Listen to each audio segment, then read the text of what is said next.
So good morning, everyone out there in virtual world. As we come together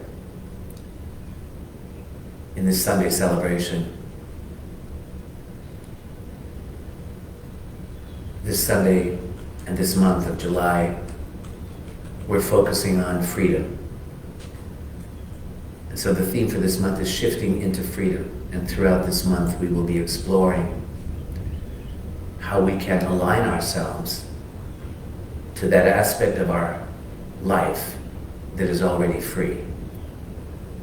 Oftentimes it's important that we notice where we're bound. And that's the aberration, because freedom is our true nature.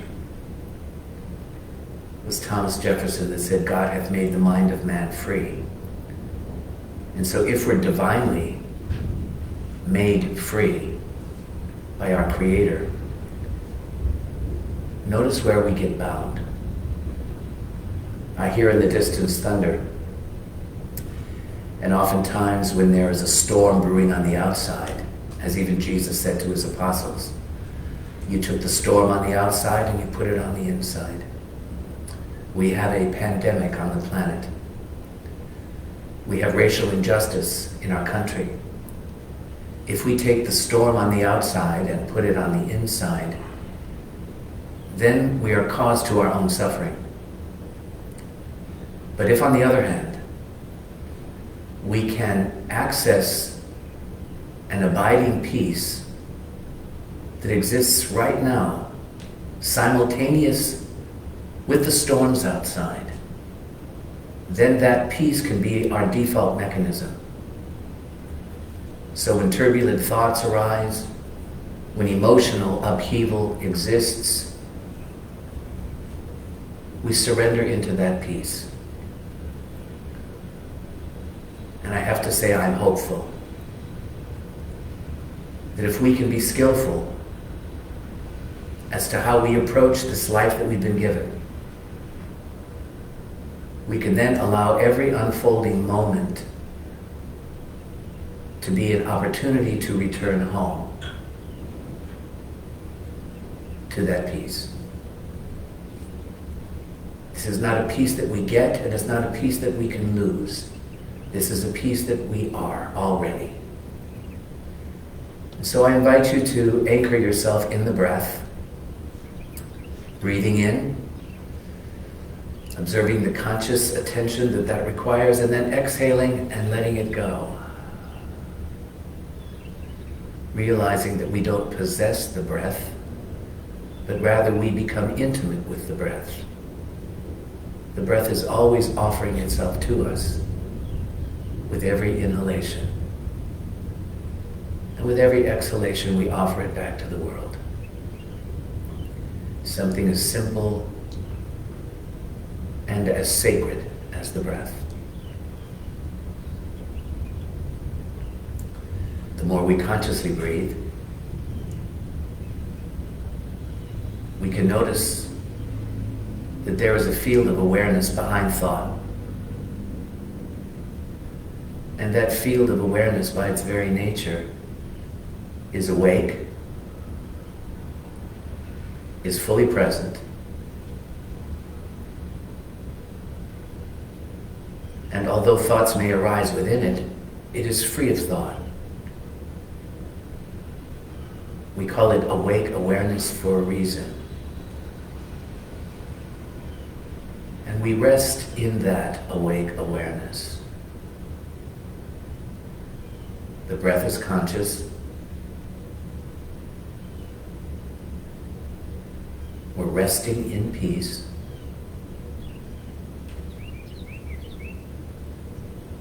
And we witness what arises. Hearing takes place. I hear birds outside chirping. I hear the hum of the air conditioning unit. I hear the deafening silence that's all around.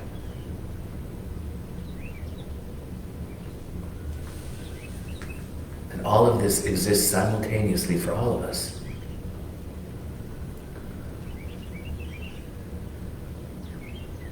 So we begin to make that subtle shift into spaciousness from a space-time continuum.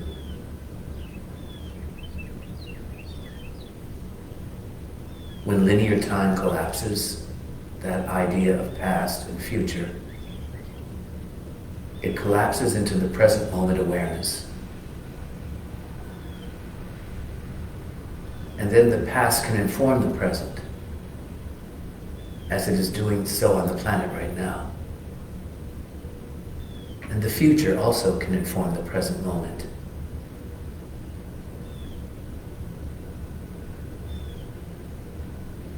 And we are that awake awareness that is listening,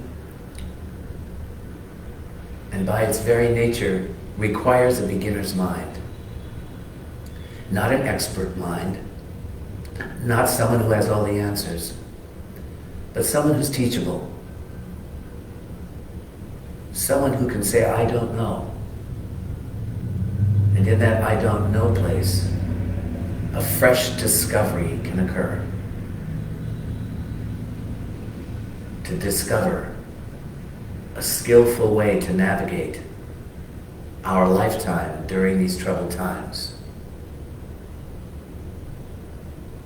Here at the Center for Spiritual Living, we follow the role model of the New Yorkers, who say we're smart, we're tough, and we're united. We're smart because we recognize how powerful it is to wear a mask. It's a respectful thing to do to others and for yourself as well. We're tough because we show up for life. We don't pretend that this is over.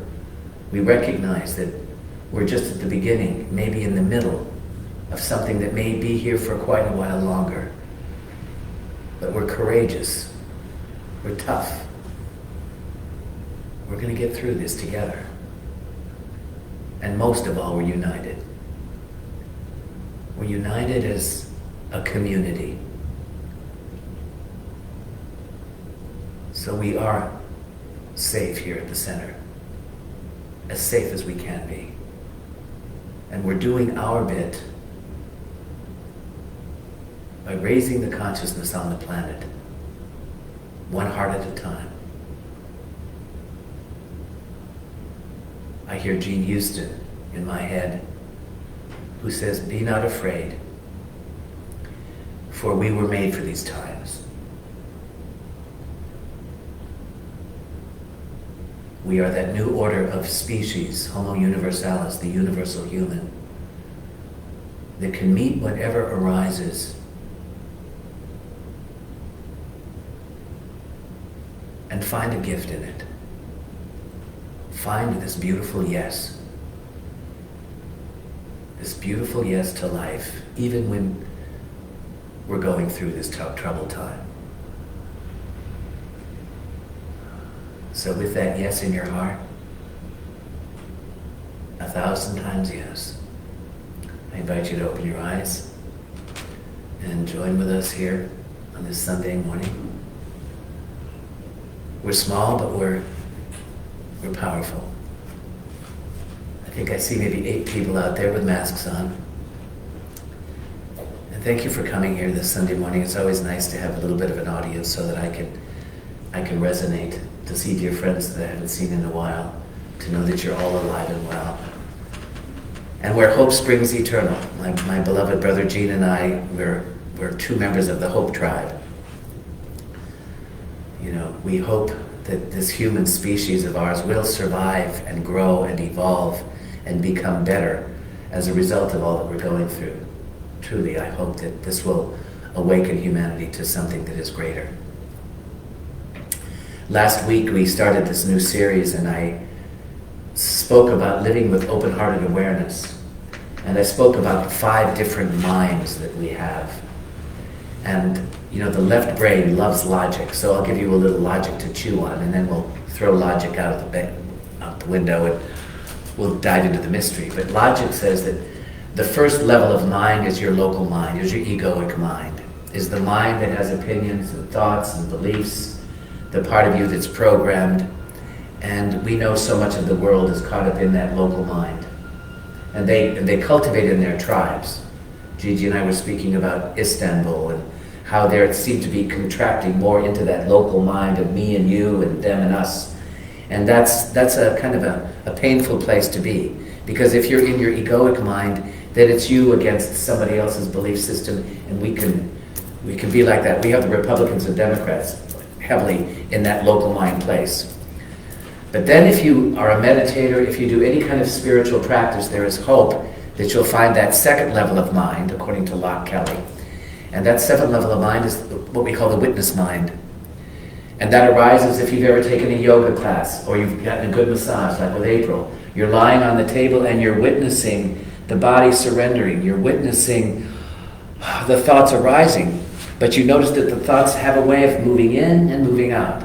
Just like the emotions have a way of rising up and falling away. And the witness realizes they don't have to stick around unless I put my attention on them. Now, if I believe that thought, if that thought is so juicy that it begins to eat away at me, then I am a victim of my own thought patterns. But when you can be the witness, you can see them just moving through the nature of mind, and that's a liberating place. That's the second level of mind.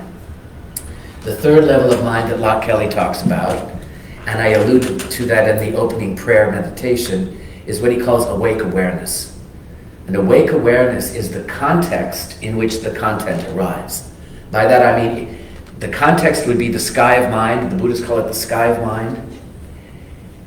And the content of mind would be the clouds that appear in that mind, the thought patterns. When you know yourself as the context, then the context becomes the foreground, that spacious awake awareness, and the content or the thoughts become the background. You're not so much interested in your thoughts. One of my teachers, Adyashanti, said, at this stage of my evolution, I can't afford to believe my thoughts. They just rise up and they rise down. You may find yourself talking to your mother and saying something inappropriate, like there's an imbecile in the White House, and you say, where did that thought come from? It just came from a natural place that arose within the mind, and thoughts will arise like that. They're just thoughts. Let hear how Locke Kelly talks about this awake awareness, because it's essential that we find that before we get to open-hearted awareness. First, the mind has to be empty. There's a problem if you're awake and aware, because you can be so disengaged that you think, thought isn't real, thought's a construct of the ego, so I'm just going to hang out in no mind. And you can even put it on your car if you have a license plate that likes no mind. And imagine how free you'd be if you were living from that no mind. But here's what Locke Kelly says. He says, awareness is awake. And he says, I call it awake awareness.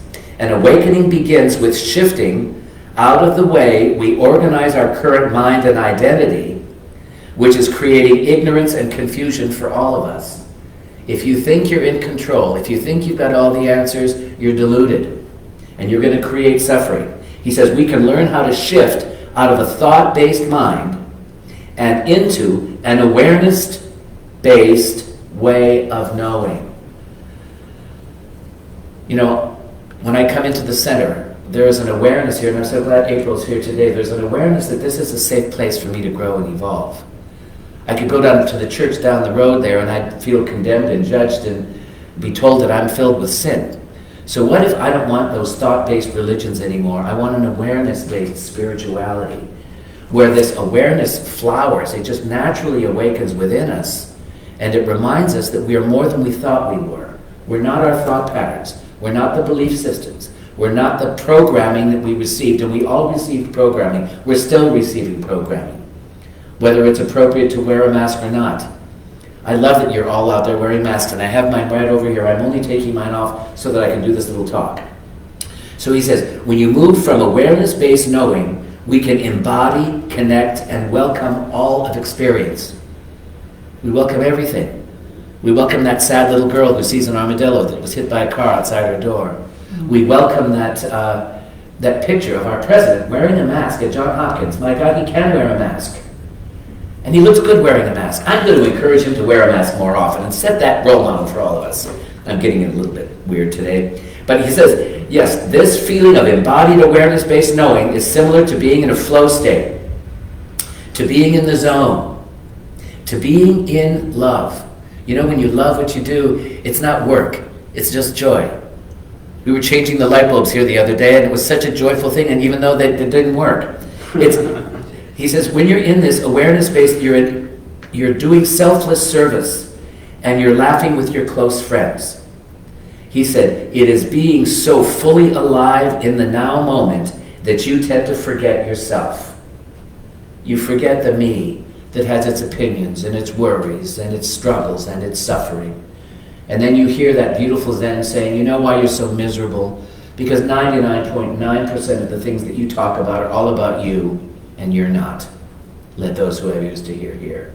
So when we realize that this local self is just an aberration, it's just a distortion of some programming that we were raised with, but what we are is this emptiness dancing, is this spaciousness that's moving through form, and then then you have the space, but the space is more like the wave, and we're experiencing ourselves as the ocean. Adam and I had a lovely little talk this morning about the longing, and we're teaching a lovely class on Wednesday mornings called Catching the Thread. And every one of the teachers that we cover, they speak about this ache, this longing that exists within all creation, a longing for a connection to something greater. And when you begin to realize that this something greater longs to experience itself through us, whether it's the creative impulse, whether it's the mystic who longs to merge with flowers and trees and friends and to merge with the environment. I listened to a special live stream last night of Gangaji, who is doing the same thing we're doing here at the center. She's doing a Zoom class, retrieving questions from people out there in virtual land. How can we live with the fear that exists right now? And she says to create space for that fear. That fear will arise. There's a little frightened boy and a little frightened little girl in all of us. And when that fear comes up, as it will, could we be the space that could embrace that fear? And it's okay to be afraid, honey, because we will get through this. We're smart, we're tough, and we're united. Then fear has a place to go. We don't have to exile it and shame it and say, don't be afraid. No, the storm on the outside gets taken on the inside, but when we witness it, when we realize that we are not that fear, but we have a fear, then fear has a place to come home. And isn't that all that any of us really wants, is to be able to come home and to know that we're held and we're loved, held in the hands of grace, forever safe in the arms of love?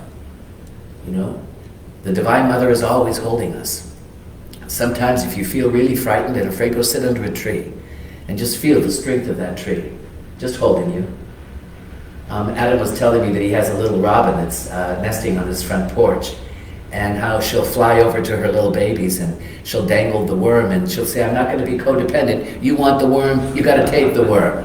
I'm offering you the worm, but the worm doesn't mean anything unless you take the worm. Well, I'm offering you some truth today. The truth doesn't mean anything unless you take the truth. So you can open your mouths, but unless you say, okay, I'm going to take some of that truth and I'm going to apply it to my life. I'm going to move into that awake awareness. I'm going to move out of that local mind. Now, I still have it. Sometimes it runs crazy and wants to give you its opinions. But by and large, it's becoming the background. And this emptiness, this peace, this clarity, this freedom is the foreground. And I can be as free or as bound as I choose to be. That's freedom of choice. Am I going to choose to wail and suffer? And then you hear Emerson, who said, it is only our finite self, that's the egoic mind, that wails and suffers. He says, but this infinite presence that we all share, it lies stretched in smiling repose at the center of our being. Jean loves her cats, and one of my favorite images for that presence that lies stretched in smiling repose is the Cheshire Cat in Alice in Wonderland. He would sit in the tree, and he would smile, and he was peaceful. And when I think of the Cheshire Cat, I smile, because what if I could know myself as that? So from awake awareness, then he calls the fourth mind is where simultaneously,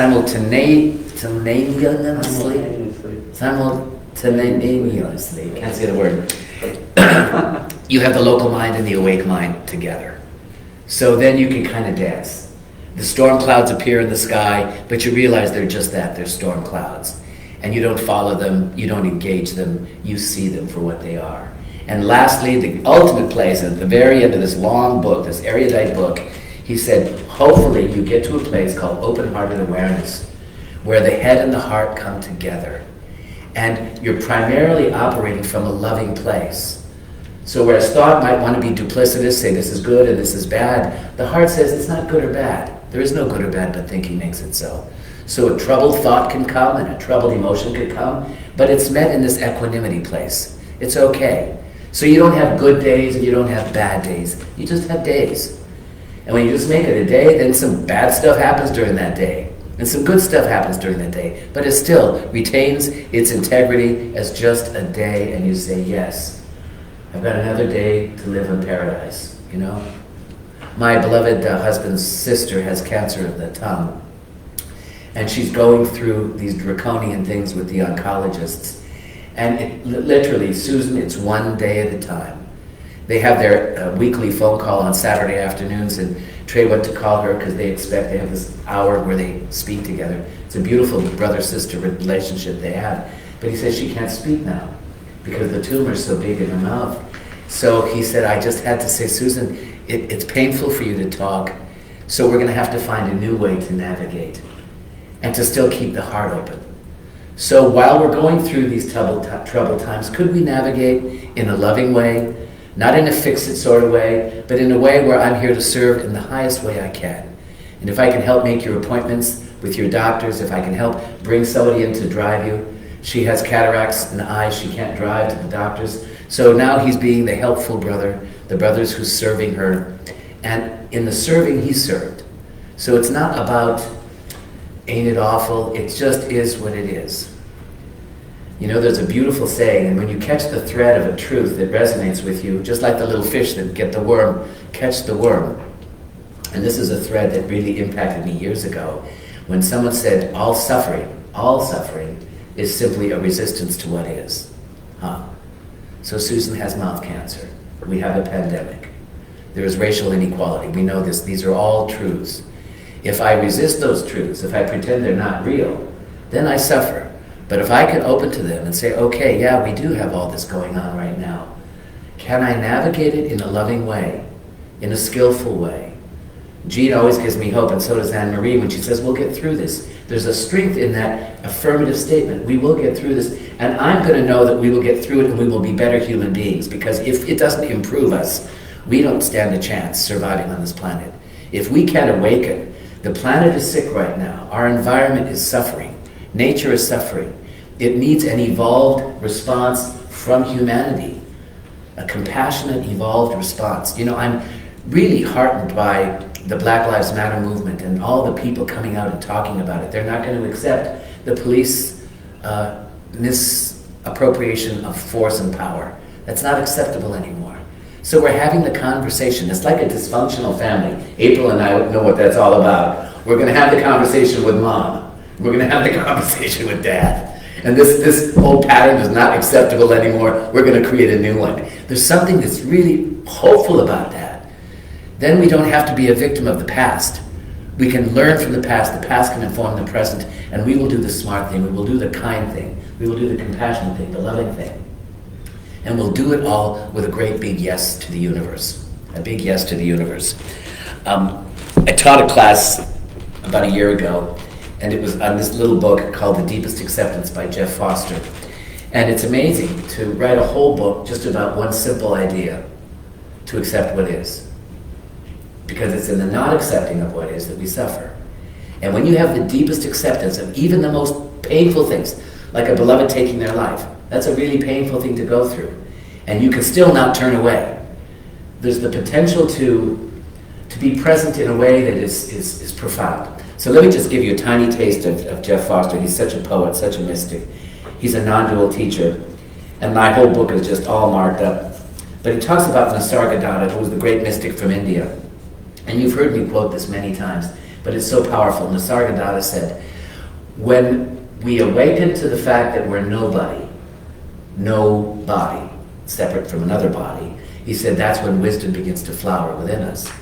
And then when you awaken that you're everybody, that's when love begins to flower. And he says, and between the shores of being nobody and being everybody, then life unfolds. And here's how he flushes that out. He said, love says I am everything, And between the two, nothing and everything, my life flows. As the vast ocean of being, you are no thing in particular. You are not a me or a you. You are this ocean of love. And he says that when you're in this vast open space in which everything happens, and the recognition of that brings clarity and wisdom, he says clarity and wisdom are not complete without their reflection, which is love. We need each other. We can't just be that awake awareness. We need to come together. The mother robin needs the baby robins. Clarity and wisdom are not complete without their reflection, love. And love comes from the recognition that as open space, as this vast ocean, what you are unconditionally and deeply accepts all the waves that appear, all the sights and the sounds and the smells and the sensations that are appearing now. Everything is inseparable from the nothing that you are. And in your eyes, everything is beloved. Everything is beloved. The recognition of wisdom is truly incomplete without the recognition of love. So he's inviting us to this intimate relationship with life. And he says the true end of suffering then comes from the recognition of this total intimacy with life itself. And in this deepest acceptance, mind and heart are one, and nothing is everything. Nothing is everything. They were never two separate things to begin with. This deepest acceptance is always in the present moment, and when you arrive to this yes of this deepest acceptance, the war ends. You're no longer at war within yourself. You're no longer at war with the world, because you found that default button, which is peace, acceptance, and that beautiful yes to life. Yes to the pandemic. We've got it. It's crazy to think it's not here. It's here. And Gigi was reminding me this morning, they talk about mass herd immunity or something like this. From what I've heard, people who survive this coronavirus, they're sick. They carry sickness with them. A liver that doesn't work, lungs that don't work so well. So this isn't something that we can just be flip about, that it's mild like the flu. No, this is something we need to be serious about, deeply accept it, and then be careful and strategize. And then go through life not fear-based, but skill-based, choice-based, being informed by all the things that are here to show us the way, to teach us and show us the way, with the beginner's mind. Isn't it funny? The longer you're on the spiritual journey, the more you have to work at keeping that beginner's mind there. The wisest people I know are the ones that can say, I don't know, because then they're teachable, and then you can daily discover, who am I to be today? What am I to offer the world today? Could I slip into that natural flow state where I'm not the doer?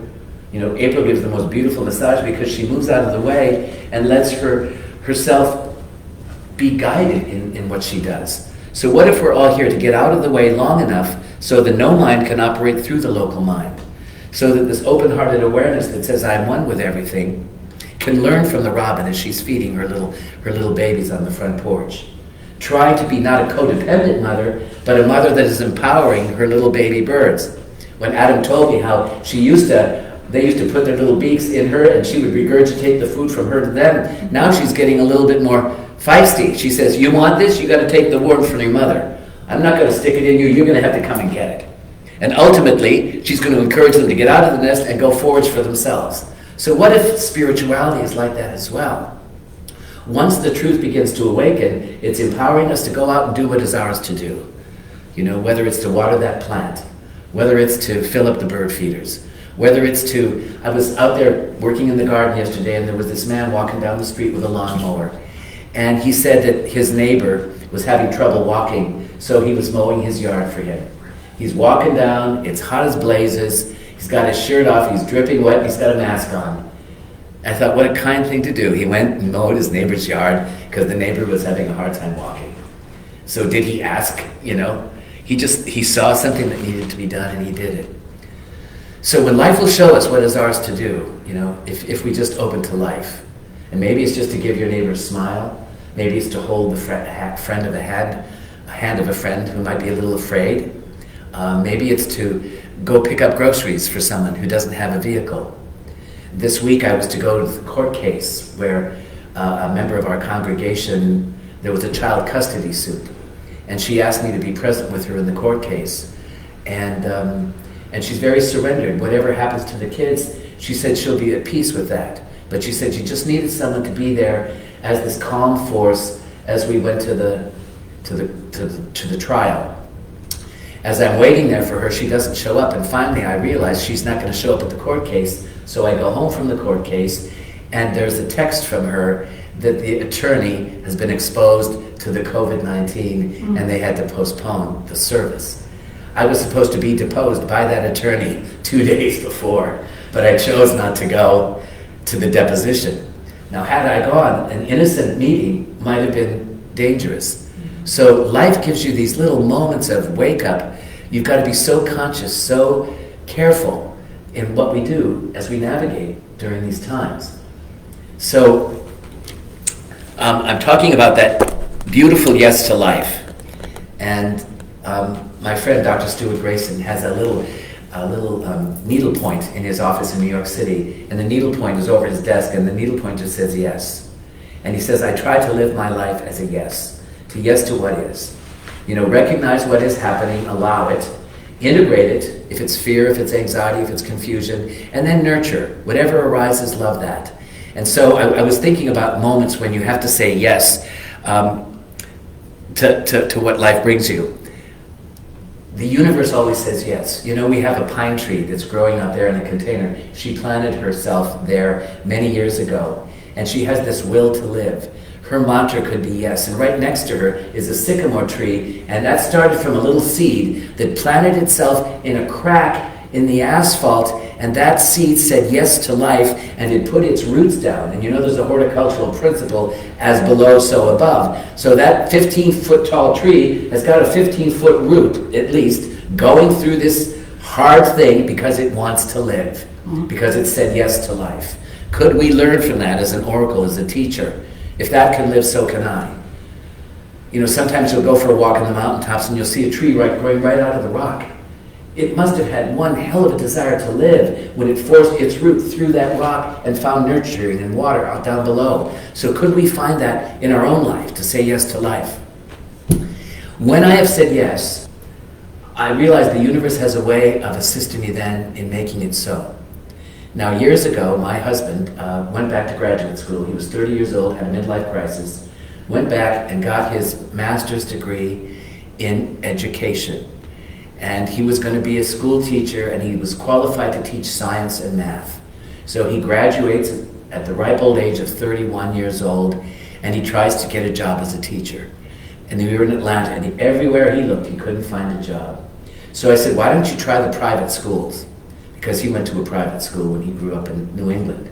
So he calls up this private school, and the fact that he had been a member of the private school gave him an entree to that school. So he went in, he met the principal, and they said, the only job we have at the school that you might be able to do is the head of the computer program. Well, now Trey had only one computer class in college, and he got a C. I think it was a C minus. So he comes to me, and I'm a ministerial student at the time, and he says, David, I only had one computer class, and I got a C. And I said, well, honey, if you say yes to the job, we'll fake it till you make it. We'll go out, we'll buy a computer, we'll get you a book, and we'll teach you computers, and then you could be one step ahead of the kids. And do you know that that became a career of 35 years? He became the head of the whole computer thing here in Huntsville, all because he said yes to a job offer that he was not qualified for, but that he learned to do later. Now, Michael's laughing like crazy. But when the universe offers you something, you say yes. I wouldn't be up here doing what I do had I not said yes when they had an event coming to Atlanta and they needed, one of the speakers didn't show up. And they said, well, you always seem to say a lot in class. Do you want to fill in for the speaker? So I went, bless you, I filled in for that speaker. And the next thing you know, they started asking me to speak in the different churches. I went up to Asheville. Then they asked me to come to Huntsville and speak to this little ragtag group in Huntsville. And before you know it, they offered me a job as a minister. And had I said no to that job, because Trey said, I do anything but don't become a minister, just like him with the computers, I said yes to something that in a strange sort of way flowered into something so much greater. So what if just that simple idea, we get to inquire into where can I say yes to something that is so much greater? Could I say yes to that peace that's at the core of all life. So when there's a pandemic there, underneath that pandemic, there is a new pattern that's wanting to emerge, a pattern of wholeness. And when I perceive that wholeness, it's the perception of that wholeness amidst the dis-ease that potentiates that wholeness into coming into flower. One of my great teachers is a man named Llewellyn Van Lee, and I'm thinking I need to teach him again because he speaks to my heart. And when I went to study with him years and years and years ago, this is a little book called Awakening the World, and he says the soul of the world has to awaken, just like the soul of humanity has to awaken, because we're not separate. And then he'll say things like, it's not about you. It's never been about you. It's about this one life that we all share, awakening in time and space. This spaciousness awakening within the space of you and me. And he talks about when that happens, ultimately it leads to a yes to life. A yes to the emergence of this life in all of us. And he speaks so poetically. I just want to give you a tiny taste of Llewellyn Van Lee, the global dimension of spiritual practice. And he says, every day, in every moment, we have to say yes to this beloved. You know, we close the service off, and we will today, with the heart salutation, where I say the beloved in me bows to the beloved in you. And he says, could we know that what we are is this beloved energy, this beloved presence? So he's starting right off saying, say yes to the beloved that you are, that I am, and the life of this beloved. And he says, in this primal yes, we celebrate this presence in our lives, and we celebrate this presence in the world. It's the Christification of humanity, if you will. You know, we are not here to change the world, but we're here to experience it through the beloved's eyes of revelation. Could we let the beloved discover through us? The Divine Mother come through us. Yes, we have a local self, but we also have this infinitely wise, loving presence that we all are. Eckhart Tolle talks about that all the time. He says, then we will see that it has already changed. The world will change as we change. And what most people imagine as life is just the fading images of a previous era. Could we see what's dying on this planet needs to die? It needs to fall away. Looking through the patterns of conditioning, we see a dying world that's destroying itself with greed and pollution. The world is in a sad shape, but don't put yourself in debt to the world.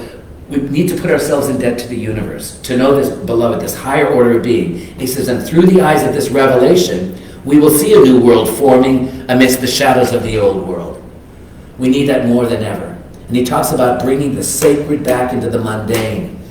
You know, put God into your cooking.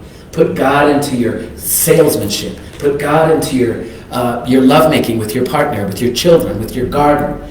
Put the sacred back into the mundane. And he says, and through our yes, we claim our right to see the light of this new life that is wanting to happen, and to experience what is being born.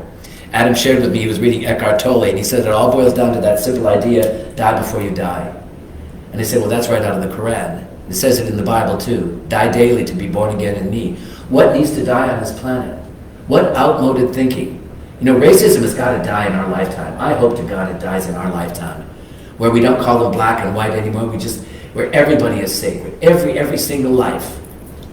Every single life. Through our yes, we claim the right to see with the light of this new life, and to experience what is being born and what is also passing away. And then in a moment, both so simple and yet so extraordinary, we will realize that we are what is being born. There's this egoic death. The pain body is dying so that this wholeness, this inherent wholeness of all life can awaken first and then be embodied secondly, be expressed, celebrated, and lived in the world. And hopefully we can do this together because we need each other to walk each other home. He said, the miracle of this oneness, which is at the center of all life, is within us right now. The mystery of life happens in every moment for each one of us. Moment to moment to moment. With every breath. To awaken to the truth of what we are. And to say 1,000 times yes. Sharon Ledford did a wonderful painting. It's a spiral. It's outside the sanctuary here. And it's a spiral, and I don't know whether it's going in or whether it's going out. But the title of the work is 1,000 times yes. And she has the word yes, yes, yes, yes, yes, yes, yes, yes, yes. So what if we could say yes to the uncomfortable days, to the sad days, to the angry days, to the confusing days? Just say yes. And in that yes, there's the potential to navigate into a new order of being. That's what he's saying. To see what's dying, and yes, it needs to die. They say, a paradigm doesn't shift when people change their minds. A paradigm shifts when people die. Now, how many have to die, I don't know. But for this new order of consciousness to awaken. He says, we are the center of the circle now, and we are our beloved, which is revealing herself, himself, itself, always anew in us. We are the beloved, revealing herself, himself, anew in this moment. So when fear arises, let's take it into that beloved presence and say, what are you going to do? Adam has a beautiful little boy, Liam, who's 3 years old.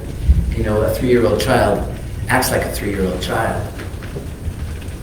But when that 3-year-old child gets afraid or unstable, then this loving, calm father embraces that little child, and he knows that he can find refuge there. What if at whatever age we are, we get to do that for each other?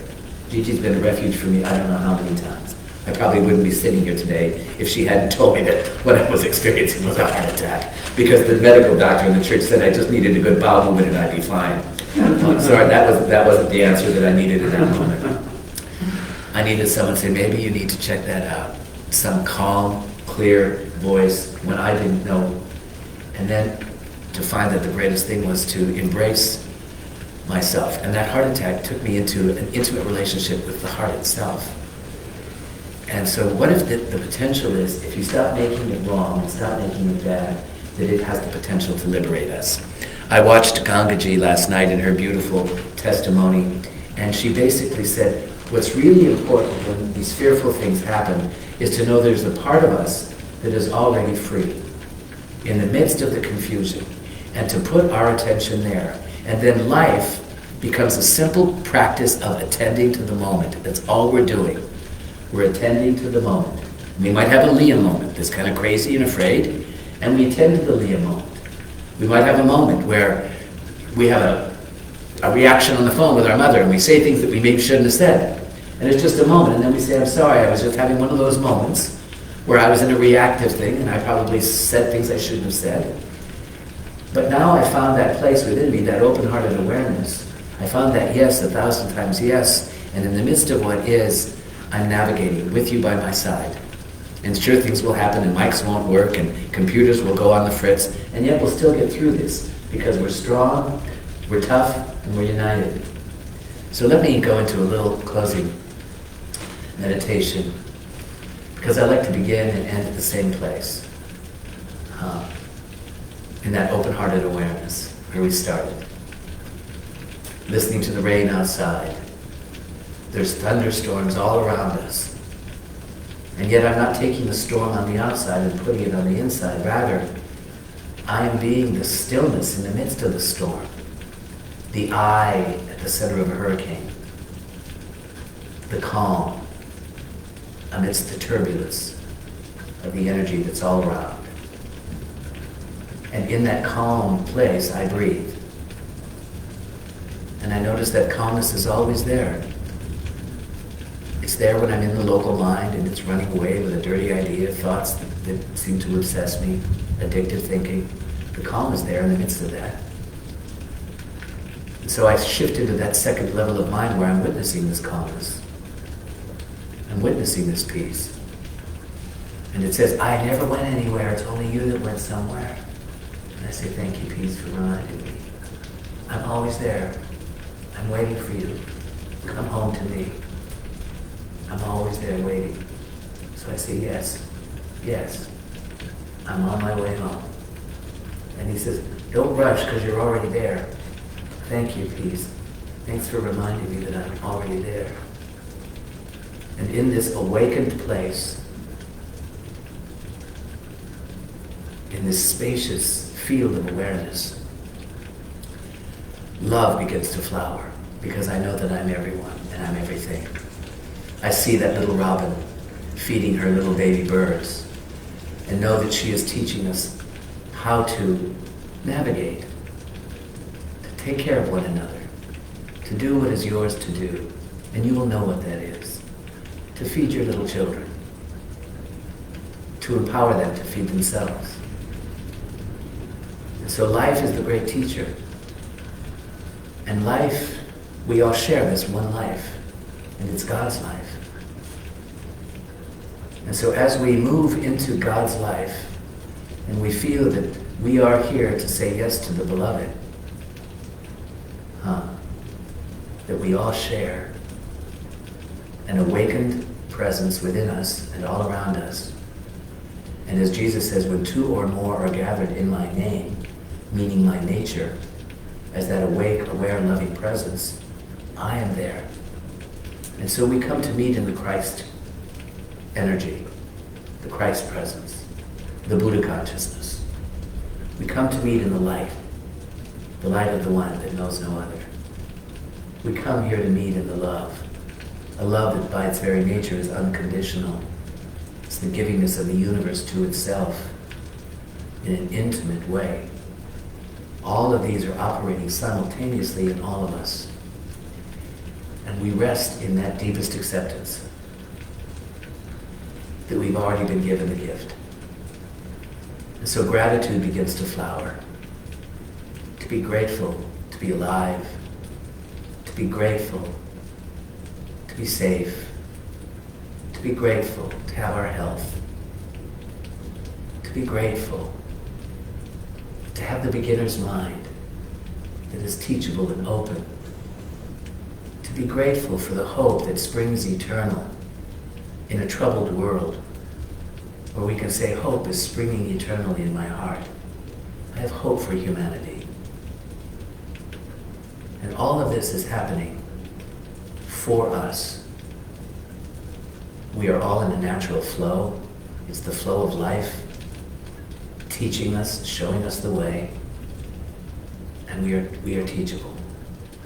We are receptive. And our capacity to live this life is expanding.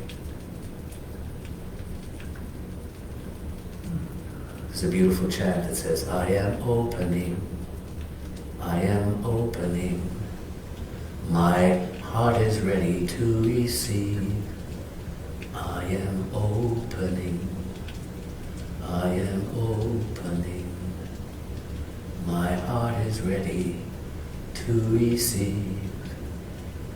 And we receive the passageways of that transmission, divine love.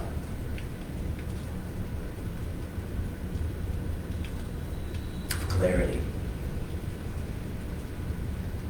and an abiding peace amidst the suffering on the planet. In that heart space with thunder all around us, join with me in the heart salutation by saying, I honor you. I respect you. I love you. You are an aspect of myself. The beloved in me bows to the beloved in you. In this place we are one. And from that beloved place, open your eyes, open your hands, and let your light so shine that it ripples out into the world. And all you have to do is be who you are. And that's enough.